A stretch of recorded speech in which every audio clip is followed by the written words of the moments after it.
안녕하세요. 웜의 신박 워렌 버핏처럼 매일 신문을 보면서 투자의 고수가 됩시다. 매일 신문 보는 것도 쉽지 않습니다. 네, 그 사람의 바이오리듬 돼 있고 기분의 이제 업다운 이런 것 때문에 꾸준히 이렇게 그 신문을 보면서 여러 가지 경제 상식을 비롯해서 세상의 변화에 대한 지식을 막 머릿속에다가 이렇게 주입시키는 거잖아요. 그러다 보니까 어떨 때는 좀 귀찮기도 하고 또 시간을 또 따로 내기도 힘들고 그래서 신문을 매일 보는 거 쉽지는 않지만 습관화를 들여야 됩니다. 좋은 습관이 좋은 인생을 만든다고 하지 않습니까? 그래서 네, 매일 신문을 보시면서 특히나 요즘처럼 장이 안 좋을 때는 이렇게 신문을 보시는 게 누가 그랬잖아요. 어제의 나보다 나은 나를 만드는 걸 목표로 한다. 라고 하면 이렇게 신문을 보면서 하나하나 배우는 즐거움. 네. 그런 즐거움으로 요즘 어려운 장을 그리고 되게 날씨도 안 좋잖아요. 그죠? 무더위에 짜증이 날 수도 있는데 이런 배우는 즐거움으로 그 무더위에 짜증을 또 날려버리시기 바라겠습니다. 매일경제에서 해외 명품 가격 하반기에도 줄줄이 오른다라고 되어 있으면서 저는 여기 샤넬, 루이비통, 디올 도대체 요런 쪽에 그 명품에 대한 쇼핑을 한 번도 해본 적이 없어가지고요. 얼마 하는지 제가 잘 모르니까 되게 답답하더라고요. 도대체 얼마 하는데 그리고 그 백화점 앞에서 막 줄을 서서 사시는 분들 그런 부분에 대해서 얼마 전에 이제 채플미에서 한번 얘기했었죠. 그런데 요런 기사가 나와가지고 한번 봤습니다. 제가 알기로는 샤넬이나 이런 에르샤 같은 이 명품은 절대 세일도 하지 않고 또 항상 가격을 올린다고 들어가지고요. 내년에 또 가격이 올라갈 거니까 올해 사도록. 그게 이제 인플레이션에서 자본주의 시스템에서 인플레이션이 어느 정도 연준이 목표로 하는 2%그 정도의 인플레이션이 계속 있게 되면 늘 이제 소비가 내년 되면 또 더 비싸질 텐데 사야지.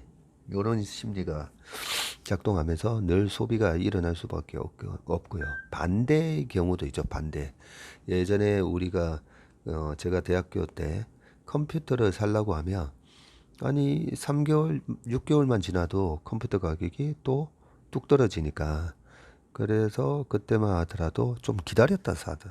그게 바로 이제 디플레이션 상황이 이제 무서운 게 그래 좀 지나면 가격 떨어질 건데 그러면서 이제 자꾸만 소비가 위축이 되고 이연이 되고 그러다 보면 이제 전체적으로 경제가 잘 안 돌아갑니다. 그래서 이제 자본가들은 디플레이션을 무서워하는 이유가 바로 그렇습니다.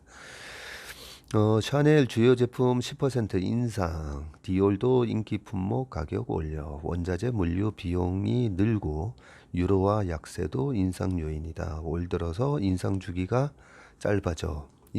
오히려 더 짧아졌다고 하네요. 헉소리 나오는 가방 가격. 2019년도에 샤넬 클래식 플립백 미디엄이라는 제품이 715만 원이었는데요. 1180만 원이네, 올해?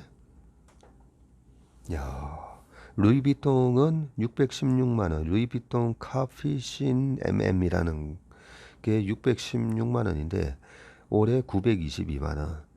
야, 50% 올랐네. 50%. 19년 대비 22년까지 50% 올랐습니다. 그리고 디올의 레이디백 라지가 있는데 620만 원짜리가 880만 원 됐다고 합니다. 올해.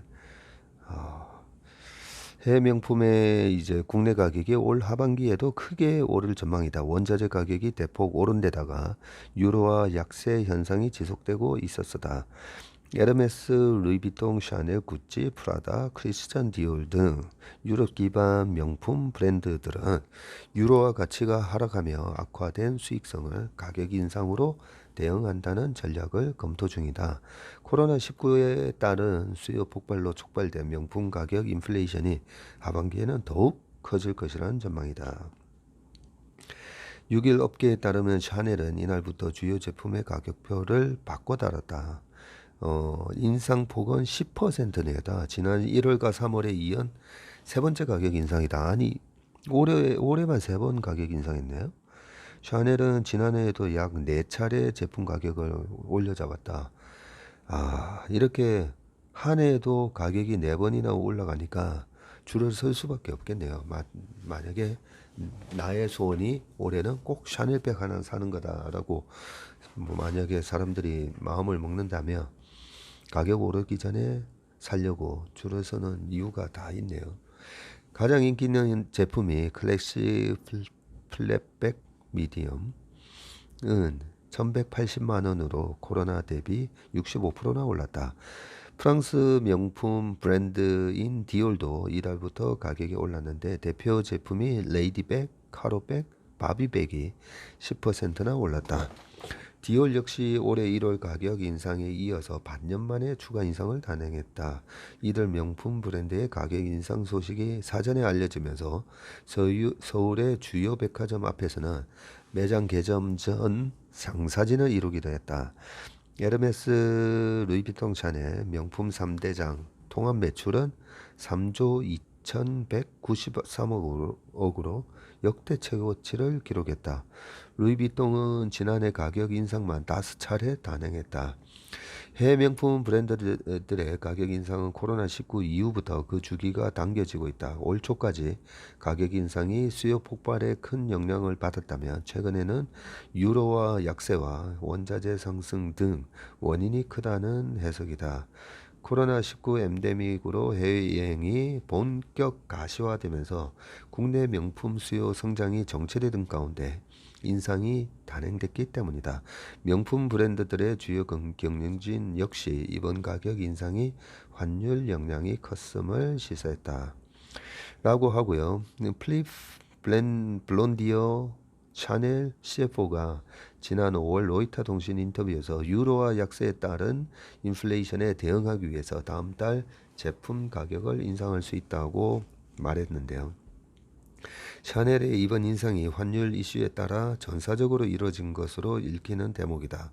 명품업계 관계자는 해외여행 재개로 올해는 지난 2년만큼의 성장률을 유지하기는 힘들 것으로 본다면서 이런 와중에 가격 인상을 단행했다는 건 그만큼 운송비, 물류비 증가와 환율 하락에 따른 가격 인상 압박이 크다는 반증이다.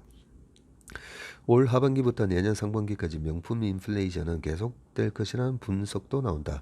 강달러가 지속되면서 유로 가치 하락이 이어지고 있기 때문이다.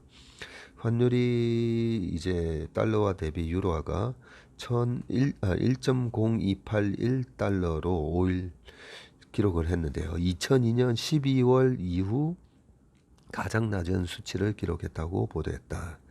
러시아의 우크라이나 침공 여파로 유로존 경기 침체 우려가 커진 결과다. 2002년 12월이라고 딱 이렇게 얘기를 해주시니까 좋네요. 2002년 12월 달에 어떤 일이 있었냐면요. 그때 이제 코로나 사스가 발병을 하고요.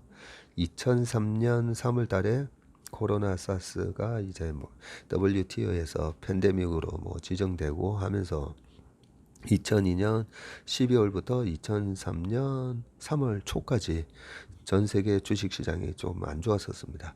그리고 우리나라 시장은 또 이때 당시에 그 북한이 2002년 11월 달인가 9월 달인가 조금 정확하지 않은데 2002년 11월 달 정도에 그 핵 확산 방지 조약 있잖아요. NPT를 또 탈퇴하면서 투자 심리를 악화시키고 네, 그런 상황이었었는데 또 당시에 2002년이면 미국의 닷컴 버블이 무너져 가지고요. 2001년, 2년 계속 미국의 주가가 저점을 갱신하면서 빠질 때였는데, 그렇게 미국의 닷컴 버블의 후유증으로 경기는 안 좋은데 달러는 그때도 강했었네요. 유로화 대비. 네, 요런 데이터 아주 저는 좋습니다. 이렇게 유로가 달러화 대비 지금 약해졌는데 언제 이후 뭐 가장 낮은 수치다라고 얘기를 해주시면 상당히 좋습니다. 해외 명품 브랜드들의 국내 가격 증가폭이 커질 것이란 전망이 나오는 이유다. 가격을 올릴수록 더 많이 구매하는 과시형 소비인 배블런 효과가 한국 시장에서 유독 뚜렷하게 나타나는 현상. 또한 가격 인상을 부추기고 있다는 분석이다. 신세돈 숙명여대 경제학부 명예교수는 과실을 유독 좋아하는 한국 소비자 성향이 명품 업체들의 가격 인상 속도를 높이는 요인이라고 지적했다고 합니다. 강영운 기자님이 쓰신 겁니다. 네. 이 기사를 보면서 이제 많은 생각이 들죠. 이 경기가 이제 안 좋아지고, 그렇게 되면 우리가 실생활에서 보면 많은 고통을 받는 사람들이 주변에 보입니다. 전 세계적으로 지금 우리가 살아가고 있는 자본주의는 양극화가 되게 심해지고 있잖아요. 그 양극화가 심해지는 이유가 이제 자산을 갖고 있냐 안 갖고 있냐 의 차이에 의해서 양극화가 심해지는데요. 그렇게 되면 또 뭐 세상의 1%가 전 세계 부의 한 40%, 상위 10%가 전체 부의 뭐 60, 70 이렇게 갖고 있다고 할 정도로 그 부의 편중화가 심합니다. 그래서 실질적으로 경기가 안 좋은데 왜 주가가 올라가 막 이런 얘기들 많이 하시잖아요. 근데 경기가 안 좋을 때 딱 이 명품 회사를 보시면 됩니다. 경기가 안 좋은데 부자들은 그러면 경기가 안 좋아져서 소비가 확 줄어드느냐? 전 세계의 부의 40%에서 60%를 차지하고 있는 이 상류층들이 경기가 안 좋아져서 되게 힘들어지느냐라고 보면 그렇지 않습니다. 그렇지 않기 때문에 지금 이런 상황에 경기 침체가 온다 안 온다, 정말 내년에 큰 침체가 온다 하는데 올해도 가격 올리고 내년에도 가격 올리는데 벌써 네 번째 이렇게 가격 올리는데 안 팔릴 것 같으면 가격 못 올리잖아요. 근데 다 팔리고 줄 서 있잖아요. 예. 그걸 보면 우리가 경기 침체에 대해서 너무 걱정을 안 해도 되는 걸, 저는 이렇게 부자들의 소비가 경기 침체 시 어느 정도로 영향을 받는지 많이 봅니다. 그렇기 때문에 이제 주식 시장에 있어서 왜 경기 침체가 오고 코로나 위기가 오고 IMF 때 아니면 금융 위기 이후에 가장 먼저 사야 될 주식은 그냥 제가 늘 그런 말씀 드리잖아요. 박앤세일을 하는데 12월 달에 미국에서 블랙 프라이데이 뭐 이런 것도 하고 그럴 때 백화점의 문을 셔터 문을 쫙 열어주는데 그렇게 새벽부터 와서 막 기다리는 분들이 문이 열리면 막 뛰어 들어가잖아요. 뛰어 들어가면서 두루마리 휴지 사면 안 된다는 거죠. 그렇게 블랙 프라이데이에서 뭐 60에서 80% 세일할 때 뭘 사야 됩니까? 그죠?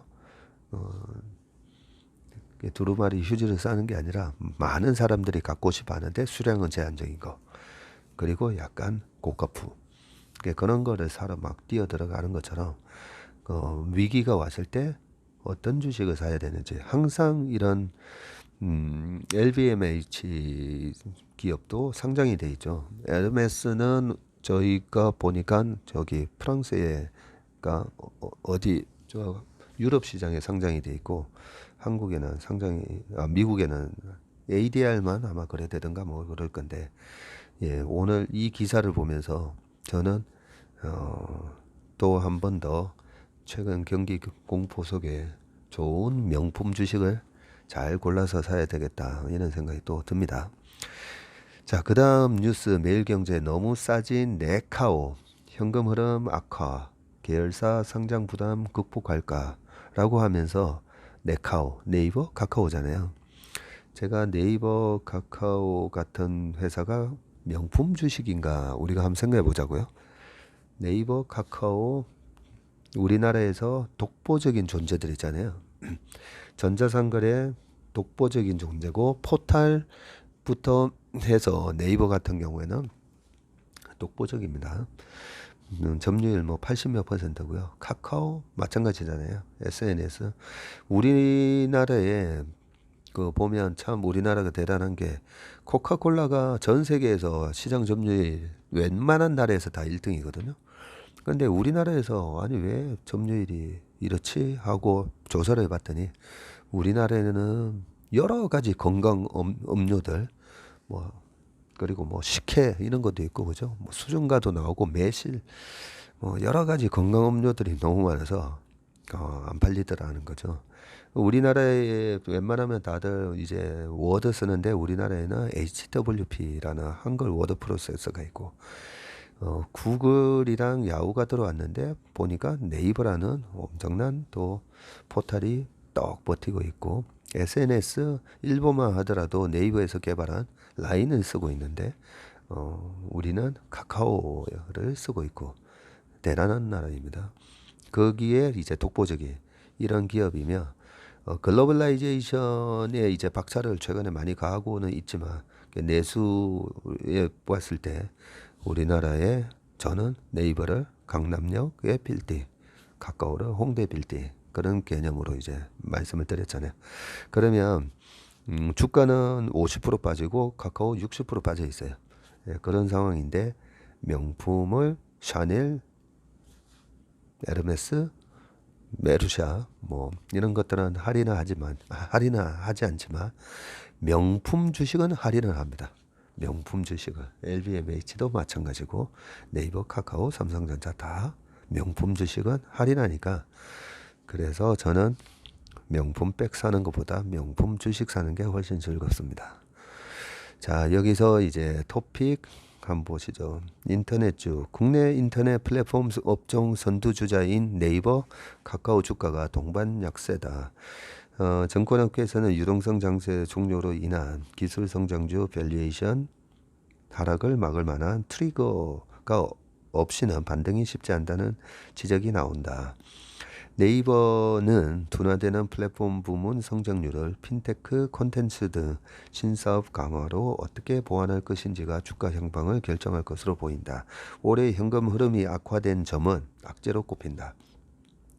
카카오는 네이버 대비 고성장을 실현할 것으로 보이지만 주력 자회사의 상장 리스크는 투자 심리 악화로 이어질 우려가 있다. 6일 한국거래소에 따르면 올해 네이버와 카카오의 주가 등락률은 각각 올해만 35%, 34% 빠졌습니다.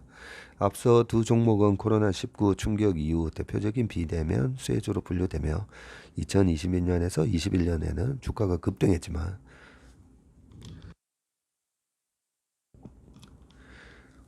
올해 들어 유동성 장세가 종료되면서 미리 당겨받은 밸류에이션을 대거 반납하는 모습이다. 네이버는 21조, 카카오는 지금 18조 시총이 감소했다고 합니다. 시총이 감소한 거고요. 실제 지금 시총이 얼마냐면요. 네이버가 39조 9천 해가지고 40조고요. 카카오가 32조 6천억입니다. 네. 야, 카카오가 시총이 엄청 많이 많이 빠졌지만 네이버도 많이 빠져서 그런 거군요. 시총이 차이가 많이 쫓아왔네요. 참고로 외인 비중은 네이버가 53.59%고요. 카카오가 28.9%입니다. 네. 이런 명품 주식들이 지금 이제 표에 나오는데요. 카카오 프렌즈하고 네이버의 곰돌이 NH투자증권 자료인데요. 보니까 네이버가 매출액이 이럴 때 이제 명품 주식이 계속 명품 회사가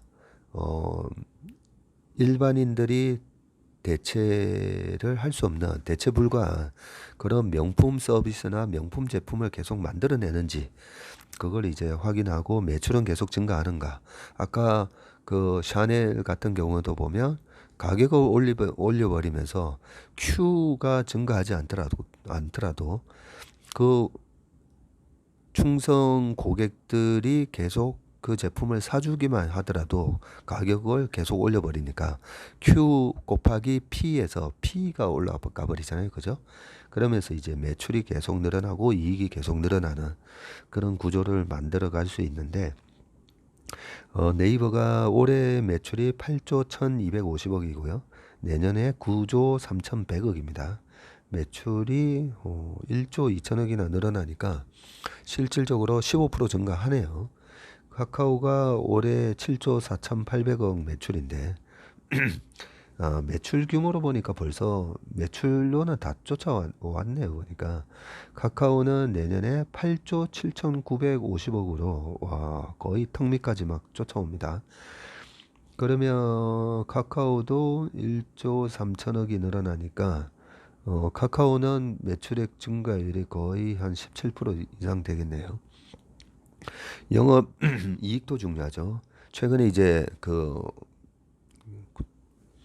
카카오나 네이버 같은 그런 빅테크 기업들이 인력을 뽑는데 인건비가 엄청 증가했다고 나왔었잖아요. 카카오 뭐 80% 인건비 늘었다고. 그러면 너네들 인건비 이렇게 늘어가지고 이익은 제대로 나겠어? 예, 요게 중요하잖아요. 그러면 매출액 대비 영업이익이 네이버가 올해 1조 4천억을 버는데요. 8조 매출해 가지고 1조 4천억 정도 버니까 영업이익률이 나쁘지 않습니다. 그죠? 나쁘지 않습니다. 16% 나오고. 그리고 내년에는 1조 6,430억을 벌면서 영업이익이 한 그래도 2천억 정도 늘어나네요. 2,400억 정도 늘어납니다. 2,400억 정도 늘어나고 그럼 뭐 매출액 증가율하고 뭐 비슷하게 나오네요. 카카오 같은 경우가 올해 8,233억 이익이 나오는데 내년에 1조 390억 정도 그렇게 이익이 나니까 카카오도 2천억 가까이 매출이 이익이 늘어나네요. 보니까 여기서 이익이 이제 줄어들까봐 우리가 걱정인데 이익이 여전히 잘 납니다. PER이 지금 33.9배, 2023년도에는 28.8배. 그리고 카카오가 왜 이익이 늘었는데 PER이 올해는 17.2배인데 내년이 36.2배로 예상을 하고 있네요. 그러면 올해 일회성 이익이 뭐 많이 잡혔었던 건가? 왜 영업이익은 늘어나는데 그 보니까 당기순이익이 마치 줄어드는 걸로 PER이 계산이 돼 있네요. 연간 바꿔서 영업이익이 비슷하게 컨센서스가 잡혀 있습니다. 네이버에 들어가면 다 보실 수가 있고요. 당기순이익이 올해 일회성 이익으로 잡히는 게 있네요. 보니까 그것 때문에 그렇습니다. 당기순이익이 올해 영업이익은 8,195억 예상인데 1조 9천억, 1조 9,533억이 있었고요. 그리고 내년도에는 영업이익이 1조대로 넘어서는데 당기순이익은 1조 정도로 나오면서 올해 일회성 이익 잡혔던 게 없어지면서 1조니까 지금 시가총액이 32조니까 내년 기준으로는 32배, 올해 기준으로는 일회성 이익 때문에 17배 이렇게 이제 싸게 그렇게 보이네요. 투자 포인트는 네이버가 핀테크 콘텐츠 부문 고성장 전망, 이북 재팬 합병으로 일본 시장 영향력 강화, 2022년 영업활동 현금 흐름이 악화인데 서치 플랫폼 성장률 둔화 우려. 어, 카카오는 오픈 채팅 기반 신규 플랫폼 출시 계획, 모빌리티, 헬스케어 등 신사업 투자 강화, 주요 자회사 분할 상장 리스크가 있고 해외 노출 빈도 부족. 주요 자회사가 떻게 보면 좀 정확한 용어를 쓰면 그 보통은 이제 LG화학처럼 이제 사업부에 있었던 걸 물적 분할을 해서 상장시키면 그게 이제 기존의 주주들한테 사실 엿드세요 하는 게 되는데 카카오는 보면 다 이게 이미 자회사 형태로 돼 있습니다. 한 100개가 넘는 자회사를 M&A도 하고 뭐 여러 가지 인큐베이팅 해가지고 그렇게 키운 자회사를 어, 열심히 교육시켜서 이제 키워가지고 이제 성장시키는 거거든요. 그러면 어떻게 보면 인큐베이팅 시킨 그 자회사들을 상장시킴으로써 이제는 너네들 독립해서 스스로 생존할 수 있는 그런 수준까지 키워준 거기 때문에 그 카카오 자회사의 상장을 지금은 뭐 물적 분할하고 조금 다들 구분을 잘 못하셔서 다들 나쁘게 보시는데 꼭 그런 건 아닙니다. 그리고 카카오가 어젠가에 카카오 모빌리티 지분 일부를 매각을 한다고 돼 있잖아요. 그렇게 자회사를 매각을 해서 이익 실현을 해서 그 카카오 주주들을 위해서 또 쓰면 되기 때문에 자회사 상장에 대한 디스카운트 요 부분은 아마 해소가 되지 않을까 과도하게 그 부분에 대한 우려는 과도하게 이제 반영이 됐다 저는 그렇게 생각합니다. 네.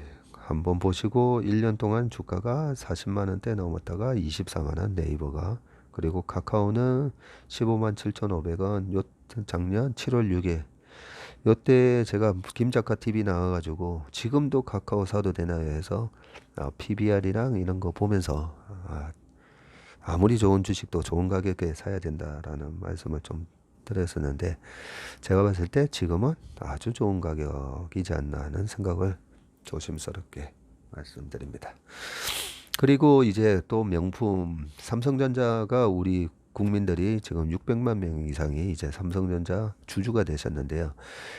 주가 시세를 보시는 것도 가끔 체크를 해보셔야 되지만 삼성전자가 과연 대체 불가한 그런 제품을 계속 만들어내고 있는지 계속 보셔야 되고요. 삼성 디스플레이에서 만드는 그런 뭐 OLED라든지 이런 거는 엄청난 경쟁력을 가지고 있고요. 또 삼성에서 가장 많은 매출과 이익에 차지하는 게 이제 반도체잖아요. 그죠? 반도체 오늘 아까 실적이 나왔는데 나쁘지 않았습니다. 작년 하반기에 올 1분기, 2분기 실적 망가진다고 하면서 영업이 거의 뭐 10조, 9조 나올 것처럼 얘기됐지만 이번에도 14조 해서 잘 나왔습니다. 대체 불가한 그런 메모리를 만들고 있고요. 그리고 모바일에서 어느 정도 지금 경쟁력을 유지하고 있는지 이 부분에 대한 기사가 나왔네요. 저는 이제 폴더를 쓰지만 요즘 이제 젊은 여성분들이나 보면 거의 다 이렇게 보면 이 플립을 쓰시더라고요. G 플립. 그래서 이 부분이 어느 정도 기능인지 기사가 나왔습니다. 한국일보에서 나온 기사고요. 접히는 주름을 줄이고 멀티 터치 기능을 넣고 삼성 더 높이 할까? 공개 앞두고 디자인 성능에 대한 관심이 높아지고 올해 판매 1,500만 대 이상이 목표네요. 애플과 구글 빈자리 속에서 선두 굳히기. 갤럭시 S22 성능 논란 극복할지가 촉각이다라고 돼 있고요. 갤럭시 Z 플립 4의 스카이 블루 첫 선이라고 돼 있는데 8월 공개되는 갤럭시 Z 플립 4 예상 이미지 사진이 나오고요. G4 시리즈는 힌지를 최소화하고 힌지 요 경첩이죠. 힌지를 최소화하고 스카이 블루 등 기존 갤럭시 G 시리즈에 도입되지 않았던 색상을 추가할 전망이다라고 합니다. 그리고 IT 팁서트들 성능 유출 경제 삼성전자 갤럭시 G4 시리즈 출시가 임박하면서 IT 팁스들의 성능 유출 경쟁도 치열하게 전개되고 있다. 테크토크 TV가 유출한 갤럭시 G4 플립 예상 이미지라고 하면서 옆에 또 사진이 나옵니다. 팁스터라는 말이 있나 봅니다. 봅시다. 삼성전자는 올해 초 출시한 갤럭시 S22 시리즈가 성능 조작 논란에 휩싸였던 만큼 갤럭시 G4 시리즈를 통한 명예회복을 노리고 있다. 6일 IT 업계에 따르면 삼성전자는 전체 폴더블 폰 시장의 약 70%를 지금 시장 점유하고 있습니다.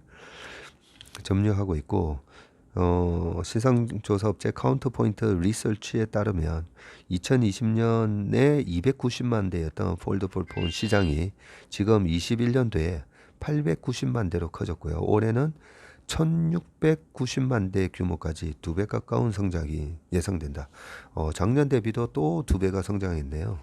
그러면 2020년대에 290만 대였으니까 368 거의 5배 이상 성장을 했습니다. 보통 과거에 삼성전자 주가가 그 갤럭시 노트 시리즈 나오기 전으로 해가지고 주가가 항상 움직였었는데 지금은 이제 아무래도 이제 이 폴드가 ASP도 높고 평균 판매 단가도 높고 하니까요. 이번 8월 10날 공개를 한다니까 지금으로부터 한 달 동안 이런 새로운 신제품에 대한 기대 때문에 주가가 강했으면 하는 바람을 해봅니다. 스마트폰의 힌지 즉 이 접히는 부분을 줄여서 화면 주름을 최소화하는 동시에 2곳 이상을 터치할 수 있는 멀티터치 제스처 기능이 들어갈 것으로 예상했다.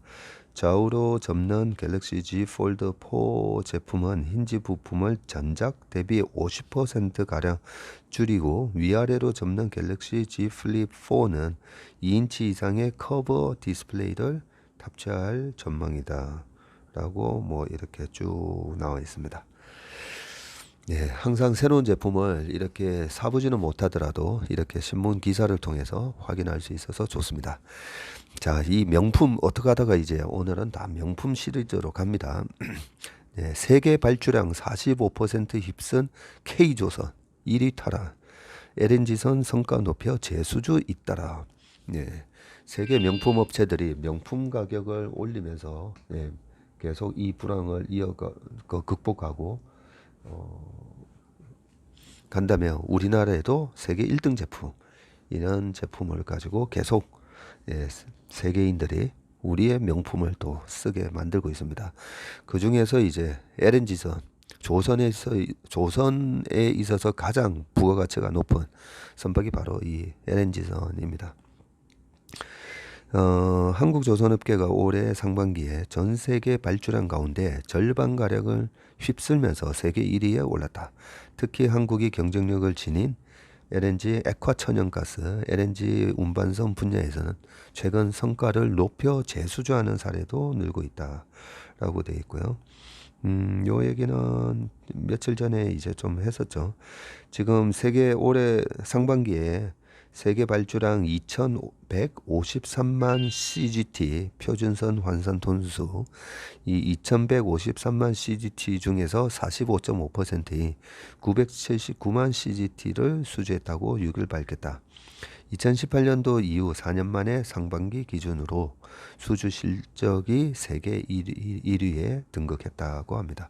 그러고 보니까 2018년에서 19년 넘어갈 때도 이 조선이 2020 IMO 2020 해가지고 이제 2020년부터는 저유황유를 써야만 입항을 할 수 있고 뭐 그런 국제 인터내셔널 머린 IMO 오가니제이션 그런 국제 해양 기구 뭐 이런 데서 2020년부터는 그 배기가스를 감축시키는 것처럼 선박에도 그 유황이 바다로 흘러가는 걸 확 줄일 수 있는 스크러버라는 그런 장치가 있거든요. 배기가스 저감 장치 같은 거.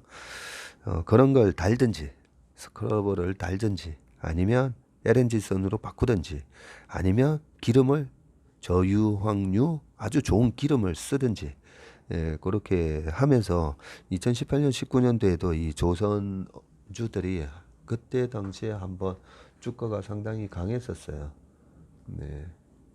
그런데 지금 그 이후로 다시 호황이 아마 오는 것 같네요. 네, 하여튼 요렇게 고부가치 LNG 운반선, 컨테이너선 등 고부가가치 선박의 경우 한국 조선업계에서 세계 발주량 중 62.1%의 계약을 따냈다고 합니다. 특히나 이제 고부가가치선 중에. 그리고 LNG 운반선의 수주량은 세계 발주량 중에서 70.8%를 우리나라가 수주했다고 합니다. 또한 LNG 운반선 발주가 급증하면서 한국 조선업체들의 기존 LNG선 계약을 해지하고 오히려 성과를 높여 재계약하는 그런 계약건도 어젠가 그저께 있었다고 이제 그 공시가 있었었죠. 네. 한국조선해양하고 대우조선해양에서 계약 해지하고 더 높은 걸로 했다라는 기사가 있었습니다. 아무튼 기분 좋은 뉴스고요. 요 시간이 36분이네요. 마지막 기사가 이 차 출고 대란 2년 만에 풀린다. 반년 걸리던 K8 석 달이면 나와요. 얼마 전에 그 GB80 이런 차가 너무 좋아가지고 제가 한번 알아봤다고 했잖아요. 1년. 저희가 조금 빨리 해서 10개월 정도 해드릴게요.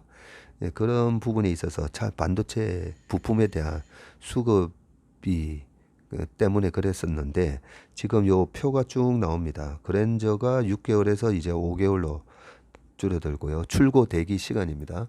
그리고 K8이 6개월에서 이제 3개월, 카니발이 10개월에서 이제 5개월로 뚝 떨어졌네요. G90이 G90 같은 이제 고급차는 9개월에서 8개월. 이게 옛날에 쿠스잖아요, 그죠? 그리고 소렌토 18개월에서 17개월. 와, 소렌토 하이브리드네요. 예, 그 정도로 지금 약간 숨통은 트이는데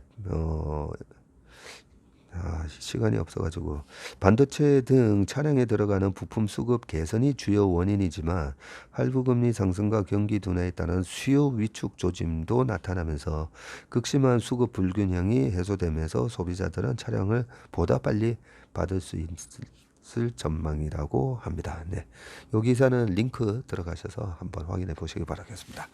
네, 그러면 오늘도 건강하고 행복한 하루 되시길 바라겠습니다. 감사합니다.